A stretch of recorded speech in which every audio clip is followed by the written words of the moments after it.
सुबह की पहली किरण के साथ वैदेही जाग गई। उसने एक गहरी सांस ली और विहान को देखा। बहुत देर तक उसे देखने के बाद वो उठी और शावर लेने चली गई। वो नहाकर जैसे ही बाहर निकली, उसकी टक्कर विहान से हो गई। वैदेही गिरने ही वाली थी कि विहान ने उसकी कमर को पकड़कर अपनी ओर खींच लिया।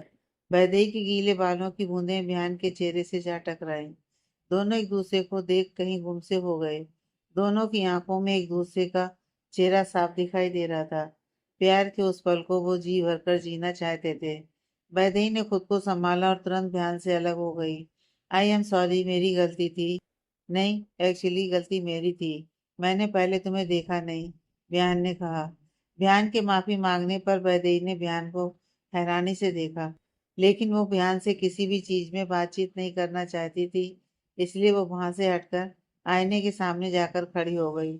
उसने अपने कान के बुंदे पहने और पहले कंगन पहने। नहाने जाने से पहले उसने मंगलसूत्र निकाल कर रखा था, वो उसने पहन लिया और अपनी मांग में सिंदूर लगाने लगी। लेकिन ठीक लगाने से पहले उसने आईने में देखा कि उसके पीछे बिहान खड़ा उसे ही देख रहा था। वैदेही ने पूछा, तुम्हें कुछ कहना है? वैदेही के बोलते ही बिहान होश में आ गया और इधर उधर देखने की एक्टिंग करने लगा। कुछ नहीं। बिहान के पास कहने के लिए कुछ नहीं था। वैदेही ने अपनी मांग में सिंदूर भरा और बिहान की तरफ मुड़ी। आज मैं कुछ काम के लिए बाहर जा रही हूँ। जानती हूँ तुम्हें इस बात से कोई फर्क नहीं पड़ता कि मैं कहाँ जा रही हूँ और कहाँ नहीं, लेकिन मैं तुम्हारे घर में रहती हूँ, इसलिए सोचा तुम्हें बता दूँ। बिहान ने कहा, कहाँ जा रही हो? बिहान ने हिचकिचाने लगा। मेरा मतलब है, अगर तुम चाहो तो मैं तुम्हें लेकर जा सकता हूँ। वैदेही ने तुरंत कहा, नहीं, इसकी जरूरत नहीं है। मैं खुद मैनेज कर लूंगी। तुम्हें तकलीफ लेने की जरूरत नहीं है। और वैसे भी मालिक नौकर को कहीं छोड़ने जाए, यह उसकी शान के खिलाफ होगा। बिहान ने चिढ़ते हुए कहा, क्या मतलब है तुम्हारा? तुम कहना क्या चाहती हो? वैदेही ने गहरी सांस ली और कहा, मेरे कहने का बस एक ही मतलब है। तुम मालिक, मैं नौकर। मैं तुम्हारे लिए काम करती हूँ, जिसकी तुम मुझे कीमत देते हो। अगर तुम्हें मैं ड्राइवर बनाकर कहीं ले जाऊंगी तो तुम्हारी क्या ही इज्जत रह जाएगी। खैर छोड़ो इन सब बातों को। मुझे निकलना चाहिए, मुझे देर हो रही है। वैदेही ने अपना मोबाइल लिया और अपना पर्स उठाकर वहां से चली गई। बिहान बस उसे जाता हुआ देख रहा था। वैदेही के जाते ही बिहान अचानक से हंसने लगा। मैं सच में पागल हो गया हूँ। उसने कितना कुछ कह दिया, लेकिन मैं गुस्सा होने के बजाय हंस रहा हूँ। क्या कहा उसने? मैं उसका ड्राइवर? हाँ हाँ। वैदेही बहुत ज्यादा गुस्से में है और मैं यहाँ बैठा हंस रहा हूँ। बेवकूफ भी तो मैं ही हूँ। उसकी नाराजगी की वजह भी तो मैं ही हूँ। लेकिन इस बार मैं अपनी गलती सुधारूंगा। वैदेही घर से बाहर आ गई थी।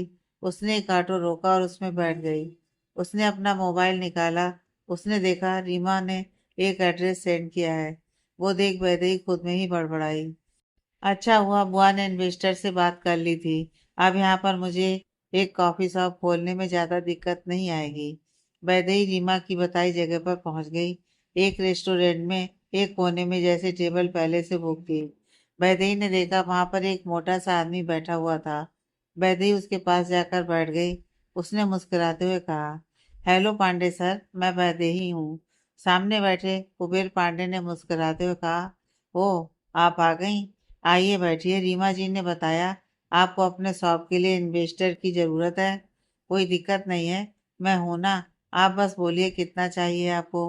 वैदेही ने मुस्कुराते हुए कहा, thank you so much sir. आपने मेरी बहुत बड़ी प्रॉब्लम सॉल्व कर दी। आई प्रॉमिस कि आपको आपका प्रॉफिट ज़रूर मिलेगा। पांडे हंसने लगा, वैसे प्रॉफिट किसे चाहिए? आप बस हमसे दोस्ती कर लीजिए, उसके बाद आप जो चाहे मैं आपको दे दूंगा। वैदेही कंफ्यूज थी। उसने कहा, मैं कुछ समझी नहीं। पांडे ने धीरे से कहा, आप बीना कितनी नासमझ है। पांडे ने अपना हाथ वैदेही के हाथ पर रख दिया। वैदेही ने तुरंत अपना हाथ हटा लिया, लेकिन उसने गुस्से में कुछ कहा नहीं, बल्कि मुस्कुराने लगी। पांडे जी, आप बीना साफ साफ बात कीजिए ना। वैदेही के इस तरह से बोलने पर पांडे ने कहा, आप समझदार मालूम पड़ती हैं। वैसे कभी ड्रिंक पर चलें हम दोनों? पांडे वैदेही को पैर से छूने की कोशिश कर रहा था। वैदेही को महसूस हो रहा था कि वो क्या करने की कोशिश कर रहा था। उसने मुस्कुराते हुए कहा, किसी और दिन क्यों, आज ही ड्रिंक करते हैं ना। वैदेही अपनी जगह से उठ गई और टेबल पर रखे पानी के गिलास को उठा लिया। और उसमें से एक घूंट पानी पिया। उसने अचानक से बचे हुए पानी को पांडे के मुंह पर जोर से फेंका और धड़ाम से गिलास को टेबल पर पटक दिया, जिससे वहां पर बैठे सभी लोगों की नजर उनकी तरफ चली गई। पांडे ने गुस्से में कहा, ये क्या बदतमीजी है? वैदेही ने गुस्से में कहा, अभी तो मैंने बदतमीजी करना शुरू ही नहीं किया है। तुम जैसे लोगों को तो उल्टा लटकाकर 100 कोड़े मारने चाहिए, लेकिन आप तो कुत्ते की दुम से भी गए गुजरे हैं, क्योंकि वो सीधी तो हो सकती है, लेकिन तुम जैसे चालाक लोमड़ी कभी नहीं सीधे हो सकते। अबे साले, दोस्ती करनी अकेले ड्रिंक के लिए जाना है। तुम्हें ड्रिंक में जमाल घोटा मिला ना दिया तो मेरा नाम वैदेही नहीं, समझे? अपने पैसे को चाय में डुबोकर खाना, बूढ़े कहीं के। आज के बाद अपनी एक गीदड़ की शक्ल लेकर सामने आ गए तो बहुत बुरा हाल करूंगी, समझे? वैदेही वहां से जाने लगी। तभी पांडे ने गुस्से में कहा, आज तक मेरी ऐसी इंसल्ट कभी नहीं हुई। तुम्हें मैं छोड़ूंगा नहीं, समझी? एक औरत होकर मुझसे पंगा ले रही हो। मैं भी देखता हूँ तुम्हें इन्वेस्टर कहाँ से मिलता है। वैदेही ने मुड़कर पांडे को देखा। उसने वहां के दूसरे टेबल से पानी का गिलास लेकर फिर से उस पर पानी की बरसात कर दी और कहा, अगर तुमने कुछ भी किया तो याद रखना, तुमने जो अभी अभी मुझसे जो मीठी मीठी बातें की, वो मैं तुम्हारी वाइफ को भेज दूंगी। उसके बाद तुम्हें जो करना है वो होगा या पता नहीं, लेकिन तुम्हारी वाइफ तुम्हारे साथ क्या करेगी ये मैं अच्छे से बता सकती हूँ। वैदेही वहां से जाने लगी। उसने जो कुछ भी वहां पर किया था, सब लोग खड़े उसे देख रहे थे, लेकिन उन लोगों के बीच से एक खास शख्स और भी था, जो वो था अश्विन कुंद्रा। ये वही था जिसने वैदेही को एक्सीडेंट होते हुए बचाया था और अपने घर ले गया था। अश्विन एक जगह खड़े होकर वो सब तमाशा देख रहा था। जब वैदेही वहां से चली गई तो वो खुद में ही बड़बड़ाया, सुपर वुमेन हो तो ऐसी, वरना ना हो। उसने बिना हाथ लगाए सामने वाले को ढेर कर दिया। I am impress miss Vaidehi. Vaidehi restaurant से बाहर निकली और ऑटो का इंतजार करने लगी। तभी अचानक से बारिश शुरू हो गई। अचानक बारिश की वजह से उसे बचने के लिए वहीं पर एक चाय की पटरी के पास खड़ी हो गई। वो आधी भीग गई थी। उसने बारिश कम होने का इंतजार किया, लेकिन वो कम नहीं होने के बजाय बढ़ रही थी। वो खड़ी थी, तभी अचानक से तेज बारिश के बीच से किसी की आवाज आई और उसका ध्यान उस तरफ चला गया।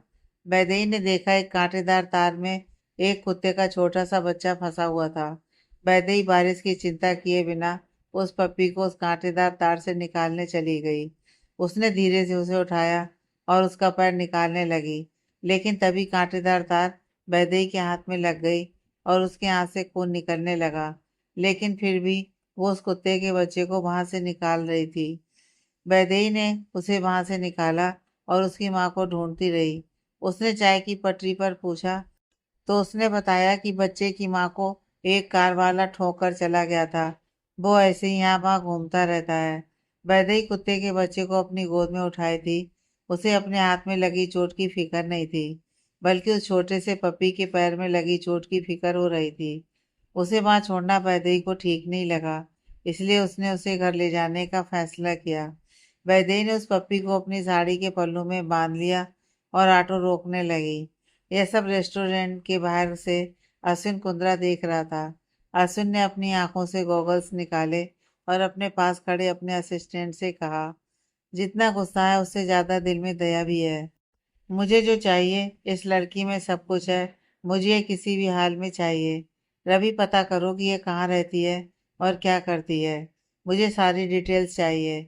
अश्विन के असिस्टेंट ने हाँ में जवाब दिया और अश्विन के लिए कार का दरवाजा खोला। अश्विन कार के अंदर बैठ गया और वहां से जाने लगा। वो जाते वक्त कार की विंडो से वैदेही को देख रहा था। वैदेही को मुश्किल से एक ऑटो मिला और वो उसमें बैठ गई। वो घर पहुंच गई। उसने दरवाजे की बेल बजाई। 2 बेल के बाद एक नौकर ने दरवाजा खोला। वैदेही पूरी तरह से भीगी हुई थी और कपड़ों पर मिट्टी भी लगी थी। वो घर के अंदर उस पप्पी को भी लेकर आ गई। वो जैसे ही अंदर आई, उसने देखा बयान घर पर ही था और उसके साथ मालिनी और अरविंद भी बैठे हुए थे। सब लोगों की नज़र वैदेही पर ही थी। वैदेही को यह बहुत अजीब लगा। उसने देखा बयान के सामने एक बूढ़ी औरत बैठी हुई थी। वैदेही ने उन्हें पहले कभी नहीं देखा था। वो बहुत भीगी हुई थी, इसलिए वो वहीं खड़ी रही। उसने एक नौकर को आवाज लगाई और उसके हाथ में डॉगी को देते हुए कहा, इसे अच्छे से नहला दीजिएगा और इसके पैर में चोट लगी हुई है, इस पर मरहम पट्टी कर दीजिए। वैदेही की बात मानकर उस नौकर ने हाँ में सिर हिलाया और उस डॉगी को लेकर वहां से चला गया। वैदेही वहीं खड़ी उन्हें देख रही थी। तभी बियान खुद उसके पास आया और उसे उस बूढ़ी औरत के पास ले गया। बियान ने उस बूढ़ी औरत की पहचान कराते हुए कहा, वैदेही, ये मेरी दादी हैं, ये गांव से आई हैं, अब हमारे साथ ही रहेंगी। जसोदा बिरला बियान की दादी। बियान बचपन से उनके बहुत ही करीब रहा है और उनकी कोई भी बात नहीं टालता है। वैदेही को याद आया कि बिहान ने एक बार उसकी दादी का जिक्र किया था। वैदेही तुरंत जाकर दादी के पैर छुए। दादी ने सर पर हाथ रखते हुए कहा, ठीक है, जीती रहो। दादी ने बिहान की तरफ देखते हुए कहा, बिहान, तुम्हारी पत्नी को जानवरों से बहुत लगाव लगता है। ऐसा लगता है जैसे वो उनके साथ पानी में खेल कर आई है। बिहान ने कुछ बहाना बनाने के लिए बोलने की कोशिश की, लेकिन तभी वैदेही बीच में बोल पड़ी, वो बाहर बारिश हो रही थी, इसलिए भीग गई। मेरे पास छाता नहीं था। दादी ने वैदेही से कहा, तुम्हारी तबीयत खराब हो सकती है, जाओ और कपड़े बदल लो। वैदेही ने दादी की बात मानकर कमरे में चली गई। उसने सबसे पहले गर्म पानी से नहा लिया, लेकिन जैसे ही गर्म पानी उसके हाथ में लगी चोट पर गिरा, उसे तेज दर्द हुआ। उसने खुद को संभाला और नहाकर बाहर आ गई।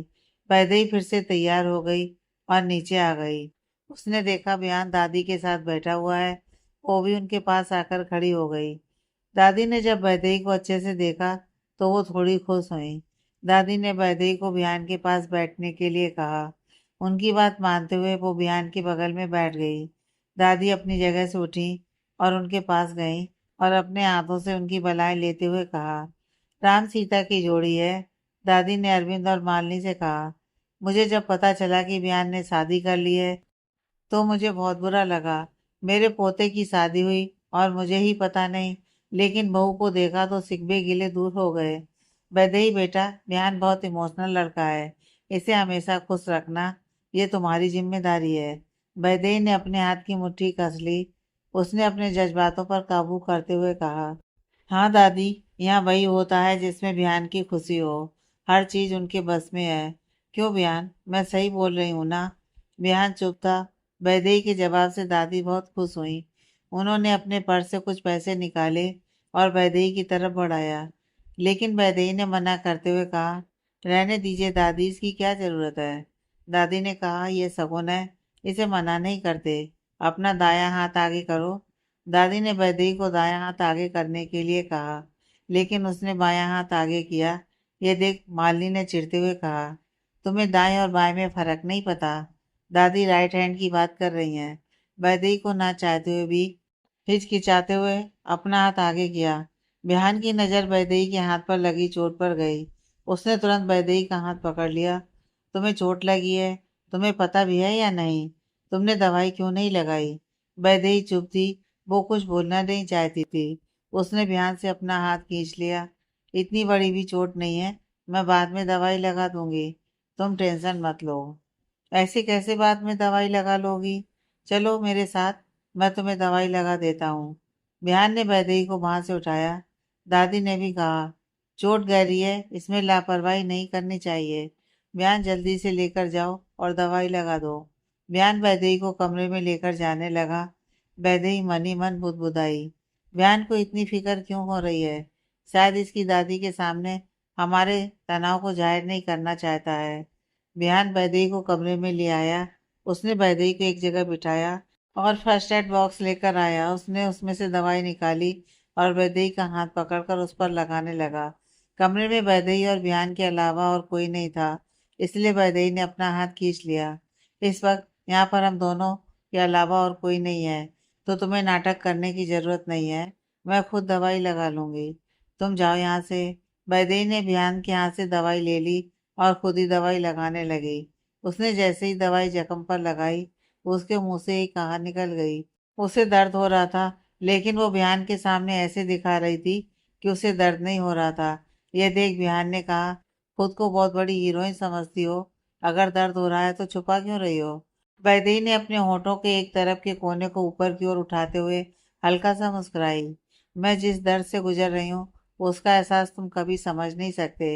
ये शरीर पर लगे घाव तो मिट जाएंगे, लेकिन दिल पर लगे घाव कभी नहीं मिटेंगे। मैं देख रही हूँ कि तुम अपनी दादी को दिखाने के लिए परवाह कर रहे हो, लेकिन यहाँ तो कोई नहीं है। तो यहाँ तो तुम नाटक मत करो, जैसे तुम्हें कोई मेरी फिक्र है। मेरे जख्म मेरी जिम्मेदारी है, तो मैं खुद देख लूंगी। वैदेही ने अपने जख्म पर मल्हम अपने हाथ से लगाई, लेकिन वो खुद से पट्टी बांध नहीं पा रही थी। बयान वैदेही को देख रहा था। वो मदद करने की कोशिश करना चाहता था, लेकिन वैदेही उसे करने नहीं दे रही थी। वैदेही कोशिश कर रही थी, लेकिन उससे हो नहीं रहा था। बयान से रहा नहीं गया और वो उसके पास जाकर बैठ गया और उसका हाथ पकड़ लिया, लेकिन वैदेही ने तुरंत अपना हाथ वापस खींच लिया। वैदेही ने नाराजगी से कहा, मैं खुद कर सकती हूँ। बिहान ने वैदेही की एक न सुनी और फिर से उसका हाथ पकड़कर उस पर पट्टी करने लगा। चुपचाप बैठी रहो, मुझे जबरदस्ती करने पर मजबूर मत करो। बिहान के कड़क लहजे से वैदेही चुप हो गई और हिलना बंद कर दिया। बिहान उसे पट्टी बांध रहा था। उसने धीरे से कहा, उस दिन के लिए सॉरी। वैदेही ने बिहान के मुंह से साफ सुना, लेकिन उसे विश्वास नहीं हो रहा था। उसने हैरानी से बियान को देखा। हाँ, बियान ने वैदेही को देख फिर से कहा, मैंने कहा सॉरी। मुझे उस दिन तुमसे ऐसे गुस्से से बात नहीं करनी चाहिए थी। वैदेही ने देखा पट्टी बन गई थी। उसने अपना हाथ बियान के हाथ से अलग किया और वहां से उठ गई। वो वहां से जाने लगी, लेकिन वो कुछ ही कदम चली थी कि वो रुक गई। उसने बियान से कहा, तुमने मुझे सॉरी कहा। शायद तुम्हें लग रहा होगा कि मैं गुस्से में दादी के सामने कुछ बोल ना दूं, लेकिन तुम टेंशन मत लो, मैं ऐसा कुछ नहीं करूंगी। तुम तुम्हें ऐसा लग रहा है कि मैं दादी की वजह से बोल रहा हूँ, बयान ने गुस्से में कहा। बयान को गुस्से में देखने के बाद भी वैदेही शांत थी। तो फिर और क्या वजह हो सकती है? यहाँ वही होता है जो तुम चाहते हो। अगर तुम सॉरी नहीं भी बोलते, फिर भी मैं दादी के सामने हमारे रिश्ते के बारे में कुछ नहीं कहती। वो बुजुर्ग हैं, वो बहुत खुश थी अपने पोते की पत्नी को देखकर। उन्हें निराश करूंगी तो मेरा ही मन दुखी होगा। वैदेही वहां से चली गई। बयान बस उसे जाता हुआ देख रहा था। उसे बहुत ही गुस्सा आ रहा था। उसने अपना गुस्सा निकालते हुए दीवार पर जोर से मुक्का मारा। यह गुस्सा उसे वैदेही पर नहीं, बल्कि उसे खुद पर आ रहा था। कहीं ना कहीं वैदेही के ऐसे बर्ताव के पीछे वो खुद था। वैदेही नीचे गई और उस छोटे से डॉगी को देखा। उसके पैर में पट्टी की हुई थी और उसे खाने में दूध दिया गया था। वैदेही उसके पास जाकर बैठ गई। कैसे हो छोटे उस्ताद? तुम्हें चोट लगी है ना? बहुत दर्द हो रहा होगा। तुम टेंशन मत लो, कल मैं तुम्हें डॉक्टर के पास लेकर जाऊंगी। तुम बहुत जल्दी ठीक हो जाओगे। तुम्हें अकेले डर लग रहा होगा ना? यह जगह तुम्हारे लिए नहीं है, मेरे लिए भी नहीं है, लेकिन मैं हूं ना, तुम्हारी दोस्त। तुम मेरे साथ रहना, मैं तुम्हारा बहुत अच्छे से ध्यान रखूंगी। वैदेही उस डागी को सहलाते हुए उससे बातें कर रही थी। तभी वहां बिहान की दादी आ जाती हैं। लगता है तुम्हें जानवरों से बहुत लगाव है। वैदेही तुरंत अपनी जगह से उठ गई और दादी के पास जाकर खड़ी हो गई। दादी आप, मुझे पता नहीं चला कि आप यहाँ खड़ी हैं। आपको कुछ काम था? कुछ चाहिए आपको? मैं लेकर आती हूँ। दादी मुस्कुराने लगी। तुम ऐसे डरते हुए क्यों बात कर रही हो? मैं कोई भूत थोड़ी हूँ। बिहान की दादी हूँ, और तुम्हारी भी। मैं तो बैठे बैठे बोर हो रही थी, तो बस यहाँ वहाँ घूम रही थी, तो मुझे तुम दिखाई दी। वैसे इस कुत्ते के बच्चे को कहाँ से लेकर आई तुम? वैदेही ने हिचकिचाते हुए कहा। वो दादी, वो रास्ते से ये एक तार में फंसा हुआ था। मैंने निकाला उसे। उसकी माँ नहीं थी, और मुझे उसे ऐसे जख्मी छोड़ना ठीक नहीं लगा, इसलिए इसे यहाँ लेकर आ गई। आई सॉरी, मैंने किसी से पूछा नहीं। तुम्हें पूछने की जरूरत भी नहीं है। तुम इस घर की बहू हो, तुम जो चाहे कर सकती हो। वैसे ये बहुत ही प्यारा है। मुझे भी जानवर बहुत पसंद है। गांव में मेरे पास गाय, बिल्ली, बकरी, यह सब है। तुम्हें इसका कोई नाम रखना चाहिए। कुछ सोचा है तुमने? दादी ने कहा। वैदेही सोचते हुए बोली, अभी तक तो नहीं सोचा। आप कुछ कहिए ना, क्या नाम रखना चाहिए? दादी सोचने लगी। तभी बिहान भी वहां आ गया। दादी ने बिहान से पूछा, बिहान, अच्छा हुआ तुम आ गए। हम दोनों इस डॉगी के लिए कोई अच्छा नाम ढूंढ रहे हैं। तुम्हारे पास कोई अच्छा नाम हो तो बताओ। बिहान ने यह करते हुए कहा, मुझे नहीं पता, आप खुद ही देख लीजिए। दादी ने कहा, ऐसे क्यों बोल रहा है? अरे हाँ, तुझे तो कुत्तों से डर लगता है ना? लेकिन यह तो छोटा सा बच्चा है, इसे क्या डरना। दादी की बात सुन वैदेही की हंसी छूटने वाली थी, लेकिन उसने खुद को रोक लिया। बिहान ने चिढ़ते हुए कहा, दादी आप क्या बोल रही हैं? मुझे कुत्तों से डर नहीं लगता। नाम ही रखना है ना। तो बिहान ने कुछ सोचते हुए कहा, बिराउनी नाम अच्छा है, रख दीजिए। बिहान वहां नहीं रुका और वहां से चला गया। दादी ने हंसते हुए कहा, थोड़ा अजीब नाम है, लेकिन अच्छा है। वैसे वैदेही, तुमने इस पगले को कैसे पसंद कर लिया? बिल्कुल बच्चे की तरह गुस्सा करता है। दादी हंसने लगी। वैदेही मन ही मन बुदबुदाई, काश इसका गुस्सा बच्चे की तरह ही होता, जो कुछ देर में शांत हो जाता है। लेकिन वैदेही सोच में डूबी हुई थी। तभी दादी ने आवाज लगाई, वैदेही कहाँ खो गई? चलो तो, मुझे मेरे केबिन तक ले चलो। वैदेही दादी को उनके कमरे तक ले गई। वैदेही अपने कमरे में वापस आ गई और उसने रीमा को कॉल किया। रीमा ने जिस इन्वेस्टर से मिलने को कहा था, उसने उसके साथ बदतमीजी की थी। इस बात को वैदेही ऐसे कैसे छोड़ देती? उसने रीमा से गुस्से से बात की, बुआ उस पांडे को मैं छोड़ूंगी नहीं। एक नंबर का बदतमीज आदमी था। आपको पता भी है कि वो कितनी बदतमीजी से बात कर रहा था। मोबाइल के रिसीवर की दूसरी ओर से रीमा की आवाज आती है, वैदेही शांत हो जाओ। अगर मुझे पता होता कि वो कुछ ऐसा करने वाला है तो तुम्हें उसके पास कभी नहीं भेजती। तुम टेंशन मत लो, उसके जैसे बहुत सारे इन्वेस्टर्स हैं। मैं किसी और से बात करती हूँ और इस बार मैं खुद सारी जांच पड़ताल करूंगी। रात का वक्त था, सब लोग खाना खाने बैठे हुए थे। शादी के बाद आज पहली बार ऐसा हुआ होगा जब वैदेही और बियान साथ बैठकर खाना खा रहे थे। सब लोगों को साथ देखकर दादी बहुत खुश थी। दादी ने मुस्कुराते हुए कहा, वैदेही खाना खाने के बाद मुझे तुम्हारी शादी की फोटो देखनी है। वो लेकर मेरे कमरे में आ जाना। वैदेही को समझ में नहीं आ रहा था कि उसे क्या कहना चाहिए। दादी, वो वो बात यह है कि वैदेही बोलते हुए चुप हो गई। बयान बीच में बोला, ठीक है दादी, मैं फोटो ले आऊंगा। खाना खाने के बाद वैदेही और बयान दादी के कमरे में जाकर बैठ गए। बयान ने कुछ तस्वीरें दादी के हाथ में थमाई। ये वही तस्वीरें थीं जब शादी के वक्त ली गई थीं। दादी ने तस्वीरें देखी तो वो हैरान हो गई। जानती हूँ, तुम दोनों ने मंदिर में शादी की थी, लेकिन वहां और कोई नहीं था। वैदेही, तुम्हारा मुंह दिखाई की फोटोज कहाँ हैं? क्या तुम्हारी पहली रसोई हुई है? वैदेही खामोश थी। उसने बयान की तरफ एक नजर देखा, वो भी चुप था। उसने नामे से रिलाया। ये देख दादी बयान पर गुस्सा करने लगी। बयान, ये सब क्या है? ये सब जरूरी रस्में हैं, ये क्यों नहीं की गई? रस्मों का मजाक बना कर रखा है। तुम्हें तो अकल नहीं है, लेकिन अरविंद और मालिनी कहाँ है, उन्हें भी पता नहीं है। बयान ने दादी को शांत करने की कोशिश की। दादी शांत हो जाइए, अब ये सब करने की क्या जरूरत है? दादी ने कहा, इसी वक्त मालिनी को बुलाओ। बयान ने मालिनी को बुलाया। उसे देख दादी ने कहा, कल सुबह नौकरों से कहना नाश्ता ना बनाए। वैदेही सब कुछ करेगी। और कुछ औरतों को बुलाओ, दोपहर को वैदेही की मुंह दिखाई होगी। क्या? मालिनी कंफ्यूज थी। माँ, ये सब इतनी जल्दी कैसे होगा? पहली रसोई तो ठीक है, लेकिन मुंह दिखाई? इतनी जल्दी मैं किसको बुलाऊं? दादी ने कठोर आवाज में कहा, जल्दी? ये जल्दी नहीं है, तुम लोगों को ये पहले करना चाहिए था। मेरा बस चले तो कल के कल ही दोनों की दोबारा शादी करवाऊं। लेकिन ठीक है, शादी हो गई है तो रस्म से ही काम चला लूंगी।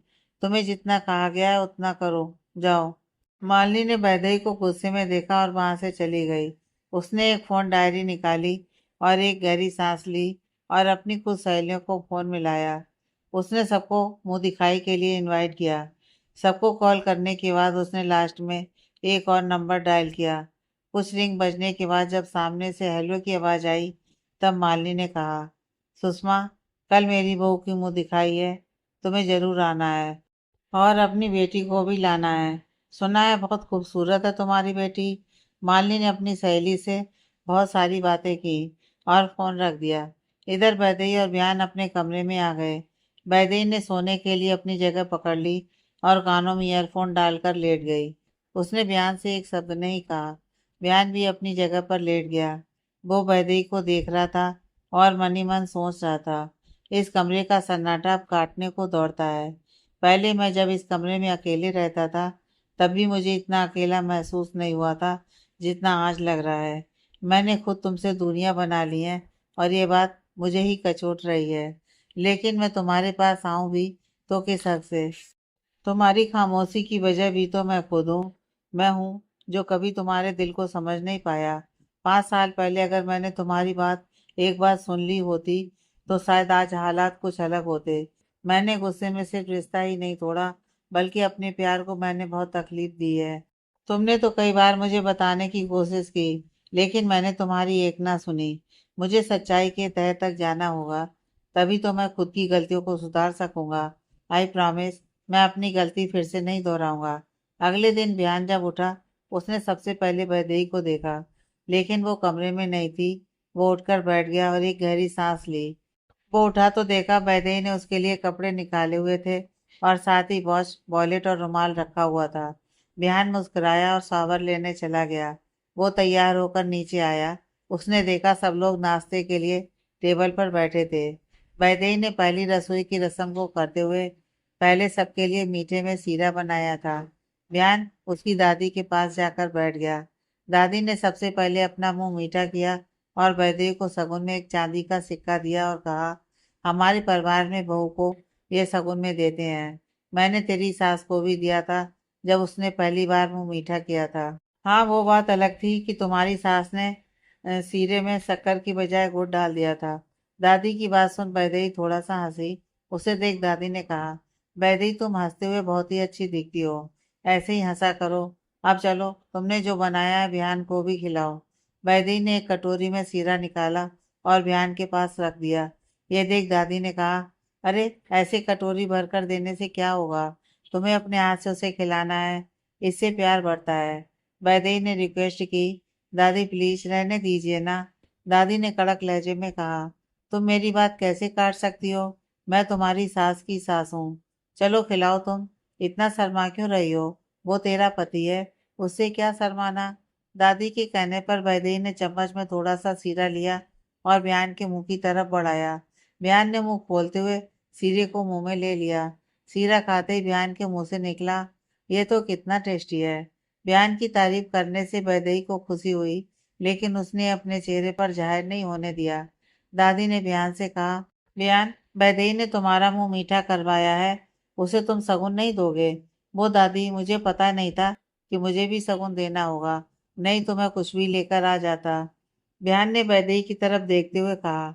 दादी ने कहा, तुम तारीफ करके भी अपनी पत्नी को खुश कर सकते हो, जैसे अभी तुमने तारीफ के 2 बोल बोले जिससे वैदेही को खुशी मिली। अब तुम्हें जहाँ जाना है जाओ। अब दोपहर को वैदेही की मुंह दिखाई की रस्म है, वहां सिर्फ औरतें होंगी, तो मर्दों का कोई काम नहीं है। बिहान अपने कमरे में जैसे ही आया, उसने देखा वैदेही मुंह दिखाई की रस्म के लिए तैयार थी। उसने ब्लू कलर का लहंगा पहना था और अपने ब्लाउज की डोरी बांध रही थी। वैदेही को हाथ में चोट लगी थी, जिससे उसे डोरी बांधने में दिक्कत हो रही थी। बिहान बस एक जगह खड़े होकर वैदेही को देख रहा था। वो धीरे से उसके पास बढ़ा और वैदेही की डोरी को अपने हाथ में लिया। वैदेही ने जब बयान को अपने पास पाया तो वो कुछ बोल नहीं पाई और चुपचाप खड़ी रही। वो आईने में बयान को देख रही थी। बयान ने वैदेही की डोरी बांध दी। वो भी वैदेही को आईने में देख रहा था। बयान ने मन ही मन कहा, वैदेही तुम बहुत खूबसूरत दिख रही हो, तुम जैसा कोई नहीं। वैदेही भी मन ही मन बयान से कह रही थी, काश इस आईने में जैसे हम साथ खड़े दिख रहे हैं वैसे हकीकत में भी होते। वैदेही ने अपने जज्बातों पर काबू रखते हुए बयान से दूर खड़ी हो गई। बयान ने वैदेही से कहा, वैदेही, क्या हम बात कर सकते हैं? वैदेही ने एक गहरी सांस ली और बयान को देखा। हाँ बोलो, क्या बात है? बयान ने हिचकिचाते हुए कहा, वो बात यह है कि वो मैं कहना चाहता हूँ कि क्या हम, मेरा मतलब है तुम और मैं। बयान अपनी बात खत्म कर पाता उससे पहले ही उनके कमरे के दरवाजे पर किसी ने दस्तक दी। बयान खोलते हुए एक लेडी सर्वेंट कमरे में आई। उसने कहा, बयान सर, वो दादी वैदेही मैम को बुला रही हैं। सारे मेहमान आ गए हैं। बयान ने बस 2 शब्द कहे, ठीक है। लेडी सर्वेंट वहां से चली जाती है। बयान वैदेही को कहता है, मुझे भी ऑफिस जाना है, कुछ जरूरी काम है, हम शाम को बात करेंगे। वैदेही और बयान दोनों साथ में नीचे आए। वैदेही ने सबके सामने आने से पहले अपने चेहरे को घूंघट में छुपा लिया और उसकी जगह पर बैठ गई। विहान ने दादी से कहा, दादी, मुझे कुछ जरूरी काम है, मैं वहीं जा रहा हूँ। विहान जा ही रहा था कि मालिनी ने उसे रोका। विहान, तू जा रहा है, लेकिन मुझे तुम्हें किसी से मिलवाना है। नेहा, यहाँ आओ बेटी। सब लोगों के बीच से एक पतली सी खूबसूरत लड़की मालिनी के पास आकर खड़ी हो गई। मालिनी ने पहचान करवाते हुए कहा, विहान, इससे मिलो, यह नेहा है, तुम्हारी सुषमा आंटी की बेटी। तुम्हें याद है तुम बचपन में एक साथ कितने खेलते थे। विहान ने नेहा को एक नज़र भी अच्छे से नहीं देखा। उसने कहा, आई एम सॉरी, लेकिन मुझे अभी जाना है, हम बाद में बात करेंगे। विहान वहां से चला जाता है। वहां पर सारी औरतें ही थीं और ज्यादातर मालिनी की किटी पार्टी की दोस्त थीं, तो कुछ पड़ोसी और कुछ पास के रिश्तेदार थीं। मुंह दिखाई की रस्म शुरू होने ही वाली थी, तभी मालिनी ने अपनी सहेली स्मिता को इशारा किया। मालिनी का इशारा पाते ही उसने हल्का सा सर हिलाते हुए हाँ कहा और आगे आई। उसने वैदेही के हाथ में तोहफा दिया और घूंघट उठाकर उसका चेहरा देखा। स्मिता ने मुस्कुराते हुए कहा, मालिनी, तुम तो अपने लिए चांद सी बहू लाई हो। तभी मैं सोचूं विहान ने ऐसे अचानक से शादी क्यों कर ली। वैसे ये तो बहुत ऊंचे खानदान की बेटी होगी, है ना? तभी इतनी खूबसूरत है। स्मिता की बात सुन मालिनी की दूसरी दोस्त रूपा ने कहा, यह तुमसे किसने कहा कि ऊंचे खानदान के लोग ही खूबसूरत होते हैं? ये तो तुम गलत बोल रही हो। स्मिता ने रूपा की बात काटते हुए कहा, तुम कहना क्या चाहती हो? वैदेही ऊंचे खानदान से नहीं है।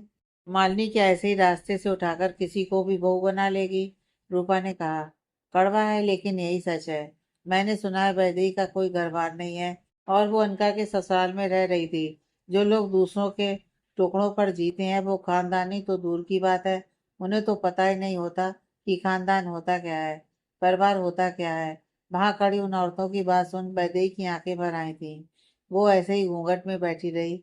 उसने अपने एक हाथ से दूसरे हाथ को कसकर पकड़ा हुआ था। वो सारे तानों को चुपचाप बैठकर सहन कर रही थी।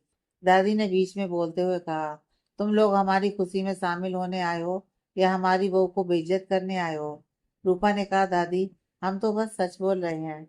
जिस लड़की को अपने परिवार और खानदान का पता नहीं है, वो आपके परिवार को कैसे संभालेगी? हमें पता नहीं था कि बियान एक बिजनेसमैन है जो कितना हैंडसम है और सारी लड़कियां उस पर मरती हैं, लेकिन उसने इस लड़की से शादी की। इसके पास खूबसूरती के अलावा कुछ है भी नहीं। वैदेही, तुम पढ़ी लिखी तो हो ना, या फिर वो भी नहीं है? वहां खड़ी सारी औरतें वैदेही पर हंस रही थी। घूंघट के पीछे वैदेही के आंसू कोई देख नहीं पा रहा था। उसकी आंखों में दर्द था। वो जोर जोर से रोना चाहती थी, लेकिन वो वहीं बैठी रही। उसने अपनी दवाई सुबह ही ले रखी थी, इसलिए उसे दौड़ा पड़ने का खतरा नहीं था, लेकिन वो खुद को संभाल नहीं पा रही थी। वहां कोई नहीं था जो उसके लिए खड़ा हो सके। अगर वो कुछ भी बोलती तो शायद प्रॉब्लम और बढ़ जाती। रूपा ने कहा, मालिनी, तुमने तो अपने ही पैर पर कुल्हाड़ी मार ली ऐसी बहू लाकर, लेकिन तुमने हमें भी यहाँ बुला लिया, ये तुमने ठीक नहीं किया। अच्छा, ऐसी क्या कमी है मेरी वाइफ में? मैं भी तो जरा सुनूं, जिससे आपको इतनी शर्मिंदगी महसूस हो रही है। बयान सबके सामने खड़ा था। बयान को वहां देख सबकी बोलती बंद हो गई। बयान वैदेही के पास जाकर खड़ा हो गया। उसने गंभीर आवाज में कहा, यहाँ खड़े हर शख्स को लगता है कि वैदेही एक अच्छी लड़की नहीं है, सिर्फ इसलिए क्योंकि उसके पास कोई परिवार नहीं है। स्मिता ने हिचकिचाते हुए कहा, अरे बयान बेटा, तुम गलत समझ रहे हो, हम तो बस मजाक कर रहे थे। मजाक? मुझे बताइए, आप सब किस खानदान से आती हैं जो इस तरह का घटिया मजाक कर रही हैं? मुझे थोड़ा बताएंगी? बयान बहुत गुस्से में था। मालिनी ने गुस्से में कहा, बयान, ये क्या बदतमीजी है? तुम ऐसे कैसे बात कर सकते हो? मैंने तुम्हें ये संस्कार दिए हैं? बयान ने कहा, मम, आप मुझे ये बोल रही हैं? आपको अपनी सहेलियों से बोलना चाहिए जो यहाँ सिर्फ मेरी वाइफ की बेइज्जती करने आई हैं। ये हक इन्हें किसने दिया? उसके परिवार पर, उसकी पढ़ाई पर सवाल उठाने का हक किसने दिया? बयान की बात सुन सब खामोश थे। उसने गुस्से में कहा, दादी, आई एम सॉरी। अगर ऐसी रस्म जिसमें किसी की इज्जत पर सवाल उठाया जाए, ऐसी रस्म मैं नहीं मानता। मैं आपके सामने हाथ जोड़कर विनती करता हूँ कि अब यह रस्म नहीं होगी, तो आप यहाँ से जा सकती हैं। बयान ने वैदेही के सामने अपना हाथ रखा। वैदेही, चलो यहाँ से। वैदेही ने देखा बिहान ने सबके सामने उसका साथ दिया था। उसने अपना हाथ बिहान के हाथ में दे दिया। वैदेही अपनी जगह से उठी, लेकिन वो लड़खड़ाने लगी। बिहान ने तुरंत उसे पकड़ लिया। वैदेही, संभल कर। वैदेही ने हाँ में सिर हिलाया और वहां से जाने लगी। तभी उसके सर से चुन्नी निकल गई। वहां खड़े सब लोगों ने वैदेही को देखा। बिहान भी वैदेही को देख रहा था। वैदेही की आंखों में आंसू थे और गाल लाल हो चुके थे। बिहान उसे वहां से ले जाने लगा। तभी अचानक सभी औरतों के बीच से एक आवाज आई, रुको। बिहान और वैदेही रुक गए। उन्होंने मुड़कर देखा तो एक औरत उनकी तरफ बढ़ रही थी। उसने पास आकर वैदेही को ध्यान से देखा। उसने कहा, तुम वैदेही शर्मा हो? तुम तो इंस्पेक्टर शिवराज की बड़ी बेटी हो ना? लेकिन तुम तो। उस औरत की बात खत्म होती उससे पहले ही वैदेही की आंखों के सामने धुंधला सा नजर आने लगा और वो बेहोश होकर गिरने लगी। बिहान ने तुरंत उसे कसकर पकड़ लिया। वैदेही, क्या हुआ तुम्हें? वैदेही, होश में आओ। बिहान ने वैदेही को तुरंत अपनी बाहों में उठा लिया और दादी की तरफ देखते हुए कहा, दादी, मैं वैदेही को हॉस्पिटल लेकर जा रहा हूँ। बिहान ने तुरंत वैदेही को कार में बिठा दिया और ड्राइवर से हॉस्पिटल जाने के लिए कहा। पूरे रास्ते बिहान वैदेही को अपने सीने से लगाए बैठा था। बिहान वैदेही को हॉस्पिटल में एडमिट कर चुका था और डॉक्टर वैदेही को चेक कर रहे थे। वैदेही को तेज बुखार था और उसका बीपी हाई था। डॉक्टर ने वैदेही को इंजेक्शन दिया, जिससे उसकी तबीयत में थोड़ा सा सुधार हुआ, लेकिन वो बेहोश ही थी। डॉक्टर ने बिहान को अपने केबिन में बुलाया और वैदेही की हालत के बारे में बताया। ये वही डॉक्टर थे जिन्होंने वैदेही का इलाज पहले भी किया था। बिहान को वैदेही की बहुत चिंता हो रही थी। उसने डॉक्टर से पूछा, डॉक्टर, वैदेही कैसी है अब? डॉक्टर ने गंभीर आवाज में कहा, वो अब ठीक है। लेकिन लेकिन क्या डॉक्टर? बिहान ने घबराते हुए पूछा। डॉक्टर ने कुछ सेकंड तक खामोश रहने के बाद कहा, देखिए मिस्टर बिहान, आपकी वाइफ की कंडीशन कुछ अलग है। ये बात मुझे लास्ट टाइम भी महसूस हुई थी। मुझे लगता है उन्हें फिजिकली कोई प्रॉब्लम नहीं है, उन्हें मेंटली प्रॉब्लम है। और जो उन्हें यह बुखार आता है वो उसी की वजह से है। बिहान ने गुस्से में कहा, डॉक्टर, आप मेरी वाइफ के बारे में बात कर रहे हैं। आप कहना क्या चाहते हैं कि वो पागल? प्लीज मिस्टर बियान, मैंने ऐसा कुछ नहीं कहा। मेंटली प्रॉब्लम मतलब सब पागल नहीं होते। मेरे कहने का मतलब था कि उनके दिमाग में कुछ ऐसा है जिससे वो हमेशा परेशान रहती हैं और उनकी तबीयत खराब हो जाती है।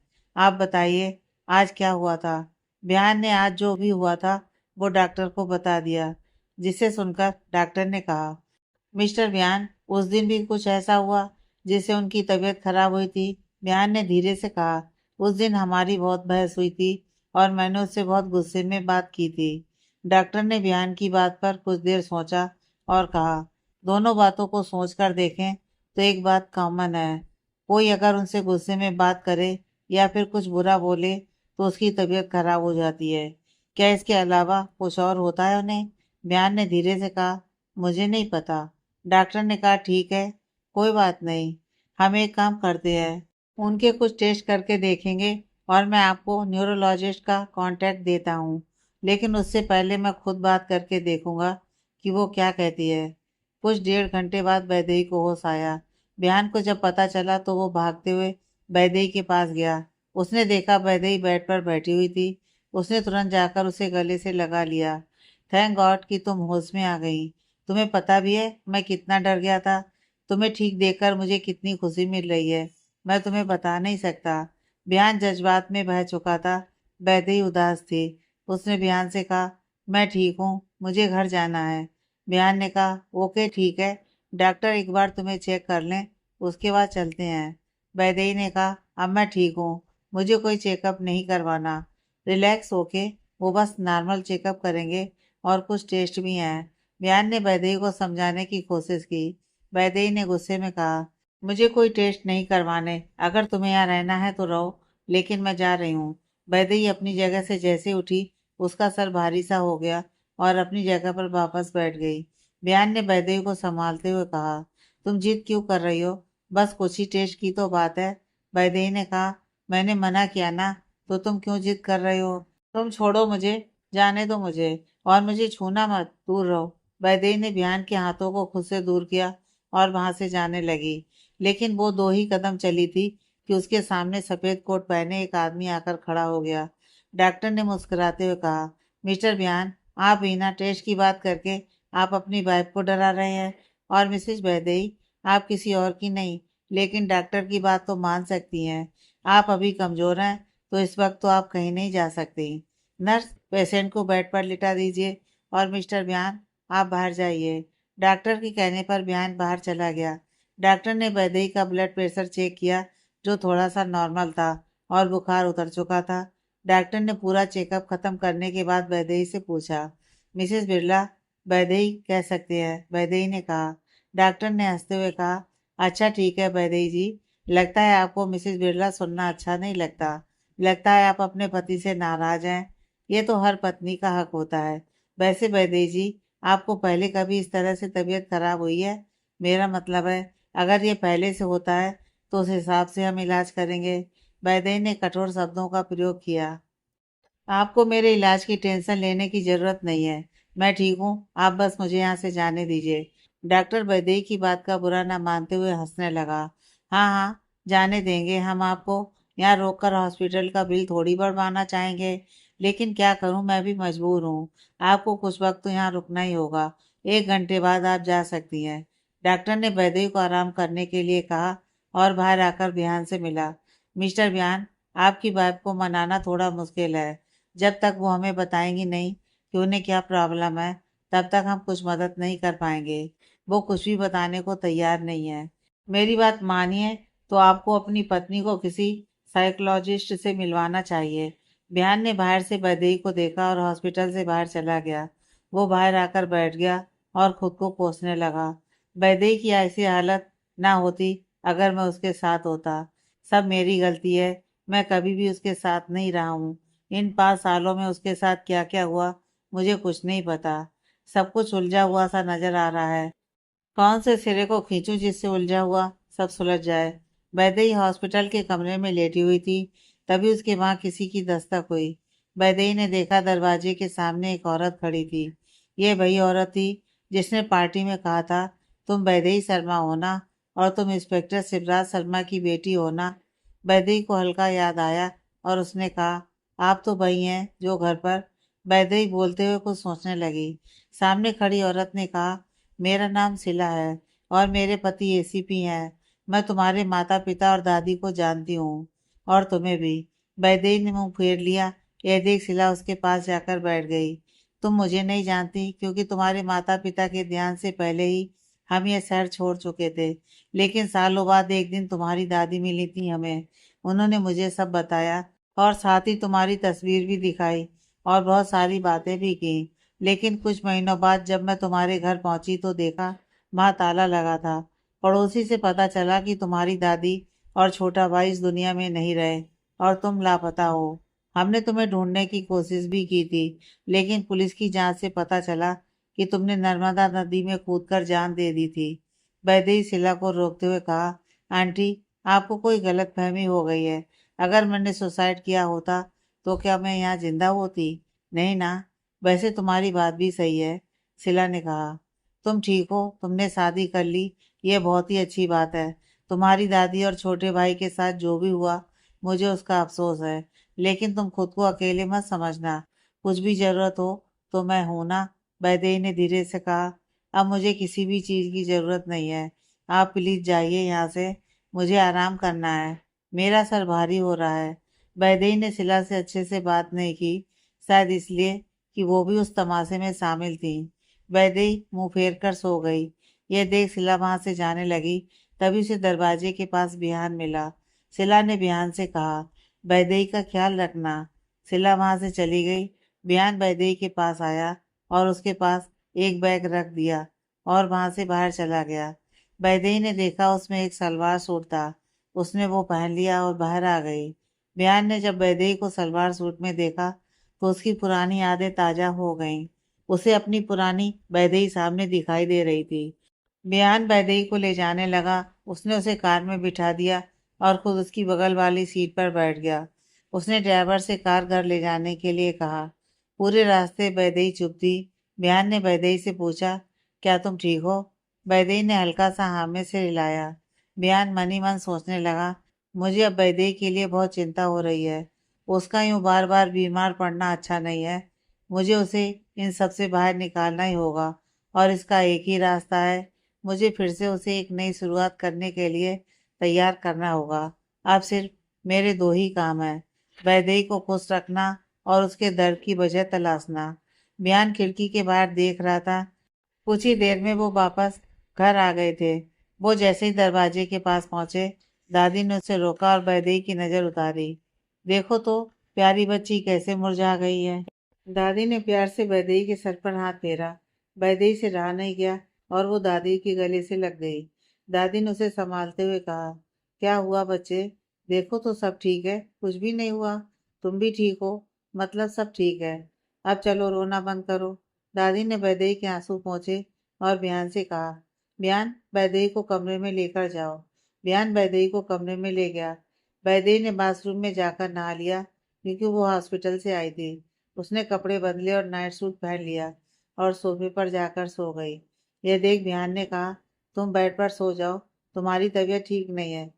जरूरत नहीं है, मैं यहीं ठीक हूँ। वैदेही ने आंखें बंद की और सोने का नाटक किया। बिहान ने एक गहरी सांस ली और सीधे जाकर वैदेही को अपनी बाहों में उठा लिया। बिहान के ऐसे अचानक करने से वैदेही घबरा गई। बिहान, ये क्या कर रहे हो? छोड़ो मुझे। बिहान, ये क्या बदतमीजी है? छोड़ो मुझे। बिहान ने वैदेही को बेड पर लिटा दिया और उस पर कंबल डाल दिया। वैदेही ने उठने की कोशिश की, लेकिन बयान ने वैदेही के दोनों कंधों पर अपना हाथ मजबूती से ऐसे रखा कि वो हिल भी नहीं पा रही थी। मैंने कहा, चुपचाप यहाँ सो जाओ, आगे से तुम यहीं पर सोगी। इस बारे में मुझे कोई बहस नहीं करनी। अगर तुमने थोड़ी सी भी अनाकानी की तो मुझे मजबूरन तुम्हें पकड़कर सोना होगा। क्या तुम यही चाहती हो? वैदेही ने तुरंत नामे से हिला दिया। ये देख बिहान ने कहा, वेरी गुड, अब चुपचाप सो जाओ। कुछ भी चाहिए तो तुम मुझे उठाओगी, खुद अकेले नहीं जाओगी। बोलो हाँ। वैदेही ने कुछ नहीं कहा, वो बस बिहान को देखती रही। यह देख बिहान ने कहा, मैं तुम्हारे हाथ सुनने के लिए इंतजार कर रहा हूँ। वैदेही ने हाँ में सिर हिला दिया। यह देख बिहान ने उसे छोड़ दिया। वो जाकर फ्रेश होने चला गया। उसके जाते ही वैदेही बड़बड़ाई, खुद को समझता क्या है, जब देखो तब हुक्म करता रहता है। वैदेही खुद में ही बड़बड़ाई जा रही थी। तभी बिहान बाथरूम से बाहर आ गया। उसे देख वो चुप हो गई। बिहान वैदेही के बगल में आकर लेट गया। यह देख वैदेही झटके से उठकर बैठ गई। तुम यहाँ सोने वाले हो? मियान ने वैदेही की तरफ देखते हुए कहा, हाँ, ये मेरा रूम है और ये बेड भी मेरा ही है। तो मैं और कहाँ जाऊंगा? तुम मेरे बगल में नहीं सो सकते। तुम जाओ, वरना मैं जा रही हूँ। वैदेही वहां से उठकर जाने लगी। मियान ने तुरंत उसका हाथ पकड़ा और अपनी ओर खींच लिया। बेड से उतरी भी तो मुझसे बुरा कोई नहीं होगा। चुपचाप यहीं पर सो जाओ। बयान की कड़क लहजे से वैदेही ने हिलना बंद कर दिया और बयान को देखने लगी। बयान ने तुरंत वैदेही का हाथ छोड़ दिया। वैदेही मुंह फेर कर सो गई। अड़ियल कहीं का, पता नहीं ऐसा क्यों कर रहा है। लगता है दिमाग खराब हो गया है इसका। बयान ने वैदेही को एक नज़र देखा और मन ही मन बुदबुदाने लगा, अगर तुम जिद्दी हो तो मैं तुमसे भी बड़ा जिद्दी हूँ। बयान ने देखा वैदेही ने कंबल से खुद को पूरा ढक लिया था। ये देख मुस्कुराने लगा, तुमने तो बहुत कोशिश की, लेकिन अब मेरी बारी है सब ठीक करने की, और मैं ये ठीक करके रहूंगा। बयान को धीरे धीरे नींद आने लगी और वो सो गया। सुबह के 6 बजे थे कि बयान की नींद खुल गई। उसने जैसे ही अपनी आंखें खोली, उसे अपने ठीक बगल में वैदेही का चेहरा दिखाई दिया। वो यूं ही लेटे हुए उसे देख रहा था। बस ये वक्त यहीं रुक जाए और मैं यूं ही तुम्हें देखता रहूं। बयान ने जैसा सोचा था वैसा हुआ नहीं और वो लम्हा टूट गया और वैदेही की नींद खुल गई। बयान ने देखा वैदेही नींद से जाग रही है, इसलिए उसने तुरंत अपनी आंखें बंद कर लीं और सोने का नाटक करने लगा। वैदेही ने जब अपनी आंखें खोली, उसने भी अपनी बगल में बिहान को सोते हुए पाया। सुबह उठते ही जब उस इंसान का चेहरा देखने को मिले जिससे वो बहुत प्यार करता हो, तो अपने आप ही चेहरे पर मुस्कान आ जाती है। वैदेही के चेहरे पर मुस्कान थी। उसने बिहान को छूने के इरादे से अपना हाथ आगे बढ़ाया, लेकिन वो उसे छू पाते उससे पहले ही उसने खुद को रोका और अपना हाथ पीछे खींच लिया। उसने खुद के गालों को थपथपाते हुए बड़बड़ाई, पागल लड़की, होश में आ, खुद पर काबू रख, समझी? वैदेही धीरे से बेड से नीचे उतरी। उसकी नज़र बिहान पर थी कि उसकी नींद ना खुल जाए। वो दबे पाँव वहां से जाने लगी, वो सीधे सावर लेने चली गई। वैदेही के जाते ही बिहान मुस्कुराया। एक दिन तुम हक से मुझे छू सकोगी। ये हक मैंने ही तुमसे छीना था और अब मैं ही ये तुम्हें लौटाऊंगा। वैदेही नहाकर तैयार हो गई और कमरे से बाहर आ गई। वो सीधे किचन में गई और अपने लिए चाय बनाई। उसने अपनी चाय कप में डाली और एक कटोरी में दूध लेकर छोटे ब्राउनी को दिया और उसको सहलाने लगी। उसने बाहर का नजारा देखते हुए अपनी चाय खत्म की। वो फिर से किचन में आई और नाश्ता बनाने की तैयारी करने लगी। तभी दादी भी वहां आ गई। दादी ने वैदेही को किचन में देखा और कहा, आज तक मैंने अपनी बहू को इतनी सुबह किचन में नहीं देखा। चलो, मेरी पोता बहू को तो देख लिया। वैदेही, मेरे लिए एक अच्छी सी चाय बना दो। वैदेही ने कहा, जी दादी। वैदेही ने एक कप चाय लाकर दादी को दी और उनके पास बैठ गई। दादी ने जैसे ही चाय की एक चुस्की ली, उनके मुंह से निकला, आह, वाह, इसे कहते हैं चाय। दादी ने वैदेही को कहा, वैदेही, अब तुम कैसा महसूस कर रही हो? वैदेही ने धीरे से कहा, मैं अब बिल्कुल ठीक हूँ। दादी ने कहा, अगर तुम्हें कुछ भी परेशानी हो या कोई परेशान कर रहा हो तो तुम मुझे आकर बताना। यहाँ तक कि तुम बिहान की शिकायत भी कर सकती हो। वो तुम्हें तंग तो नहीं कर रहा ना? वैदेही को कल रात वाली बात याद आ गई, जब बिहान ने उसे उठाकर बेड पर सुलाया था। वैदेही ने मुस्कुराते हुए कहा, नहीं दादी, बिहान तो बहुत ख्याल रखते हैं मेरा। दादी ने मुस्कुराते हुए कहा, तुम दोनों में बहुत प्यार है। बिहान थोड़ा गुस्से वाला है, लेकिन दिल का बहुत अच्छा है। तुम्हें देख ऐसा लगता है कि तुम उसे अच्छे से संभाल लोगी। वैसे वो है कहाँ? वैदेही ने कहा, वो सो रहा है। आप ये बताइए, आप नाश्ते में क्या खाना पसंद करेंगी? मैं आपके लिए नाश्ता बना देती हूँ। दादी ने कहा, वैसे तो नाश्ता हल्का करना चाहिए, लेकिन मुझे तो पराठे पर घी लगाकर खाने की आदत है। मुझे तो तुम वही बनाकर दो। वैदेही किचन में चली गई और नाश्ता तैयार किया। उसी देर में मालिनी और अरविंद भी वहां आकर बैठ गए। मालिनी ने वहां पर रखे नाश्ते को देखा। ये क्या, इतना ऑयली खाना? मुझसे तो ये नहीं खाया जाएगा। बयान सबके पीछे से आकर बैठ गया और उसने भी वहां पर नाश्ते से भरा टेबल देखा। वैदेही ने मालिनी से कहा, मम्मी जी, आप ये खाइए, ये इतना ऑयली नहीं है। और पापा जी, ये आपके लिए है। दादी ने बताया आपको ये पसंद है। बयान ने पूछा, सबकी पसंद का कुछ ना कुछ बना है, तो मेरे लिए क्या है? वैदेही ने एक प्लेट में मेदू बड़ा और साथ में चटनी रखी और बयान को दे दिया। दादी ने कहा, ये तो बयान के फेवरेट हैं, लेकिन मैंने तो तुम्हें ये नहीं बताया था। वैदेही दादी को देख रही थी। उसने बयान की तरफ देखा तो वो उसे ही देख रहा था। उसने मुस्कुराते हुए कहा, बोलो वैदेही, तुम्हें मेरी पसंद के बारे में कैसे पता चला? वैदेही के पास कोई जवाब नहीं था। वो लड़खड़ाते जबान में बोलने की कोशिश कर रही थी। वो वो मुझे वो वैदेही के पास कोई शब्द नहीं थे। बिहान ने मुस्कुराते हुए दादी से कहा, दादी, आप बिना कैसा सवाल करती हैं? वो मेरी पत्नी है। पति की पसंद और नापसंद के बारे में इसे पता ही होगा। दादी हंसने लगी, लेकिन मालिनी ने अपना मुंह टेढ़ा कर लिया। दादी ने कहा, वैदेही, तुम भी बैठ जाओ, मुझे कुछ जरूरी बात करनी है। वैदेही बिहान के बगल की सीट पर बैठ गई। कहिए दादी। वैदेही टेबल से जूस का गिलास उठा लिया। दादी ने बिहान से कहा, तुम दोनों की शादी हुई है और तुम रोज ऑफिस जा रहे हो। तुम्हें तो कहीं घूमने जाने का प्लान करना चाहिए, जैसे हनीमून। उनकी बात सुन वैदेही को जोर से झटका सा लगा और उसके मुंह में भरा जूस पूरा बाहर आ गया, जिससे बिहान के सारे कपड़े खराब हो गए। वैदेही के गले में ठसका लगने से वो जोर जोर से खांसने लगी। बिहान ने अपने कपड़ों की चिंता किए बिना वैदेही को संभालने लगा। उसने वैदेही की पीठ को हल्का सा थपथपाया और उसे शांत किया। उसने वहां पर रखे टिश्यू पेपर से खुद को साफ करने लगा। बिहान ने कहा, दादी, मुझे कुछ काम है, हम बाद में बात करते हैं। दादी ने बिहान को रोका। रुको, अब तक मेरी बात खत्म नहीं हुई है। बैठो चुपचाप। दादी के कहने पर बिहान अपनी जगह पर बैठ गया। दादी ने कहा, चलो बताओ, तुम दोनों हनीमून पर कहाँ जा रहे हो? वैदेही ने बीच में बोलते हुए कहा, दादी, वो मेरी तबीयत ठीक नहीं है ना, तो हमने कुछ प्लान नहीं किया है। मुझे अब कहीं भी जाने का मन नहीं है, इसलिए हम नहीं जा रहे। दादी ने वैदेही से कहा, तबीयत ठीक नहीं है, तब तो तुम्हें जरूर जाना चाहिए। तुम्हें हवा पानी बदलने की जरूरत है। बयान, अपने ऑफिस का काम साइड में रखो और सबसे पहले जाने के लिए एक अच्छी जगह तलाश करो और जाने की तैयारी करो।